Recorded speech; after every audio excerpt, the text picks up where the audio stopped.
Ever wonder what made Victorian leather so incredibly soft and luxurious? You know, the kind you find on antique armchairs or in fancy bound books? Well, the secret ingredient wasn't some exotic oil or rare plant. It was dog poop. Yep, you heard that right. Let's take a trip back to Victorian London. Imagine the scene. Streets thick with coal smoke, the clatter of horse-drawn carriages, and a smell that would make your eyes water. Amidst the chaos of horse manure and unwashed humanity, there was one particular odor that people actually paid good money for. Entrepreneurs known as pure finders would literally sprint through the streets, armed with wooden scoops and buckets. Their mission? To collect fresh dog droppings before their rivals could. They were essentially mining for pure, as they called it. The whitest, chalkiest specimens, usually from dogs fed a bony diet, were the most valuable. Finding a prime pile was like striking gold. It could sell for prices that would make a champagne merchant blush. So, why on earth was this stuff so valuable? It all came down to chemistry. Tanneries desperately needed the enzymes found in canine waste. When you get a raw cowhide, it's stiff, almost rock hard. To make it pliable, tanners would create a foul-smelling slurry of dog droppings and water. They'd smear this paste all over the hides, and the enzymes would get to work, breaking down the tough, stubborn protein fibers.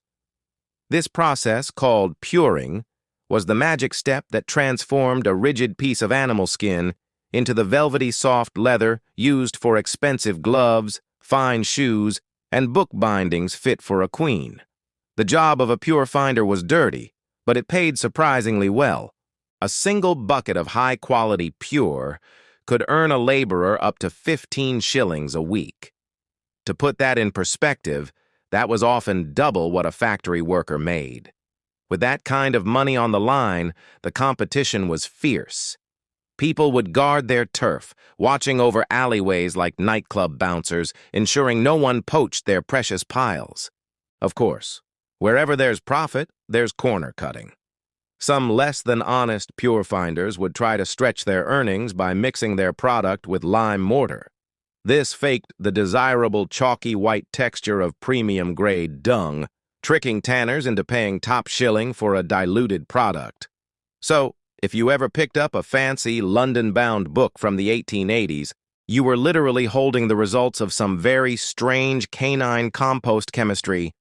But then, as it so often does, science came to the rescue. In the late 19th century, chemists discovered a new, more efficient way to tan leather using chromium salts.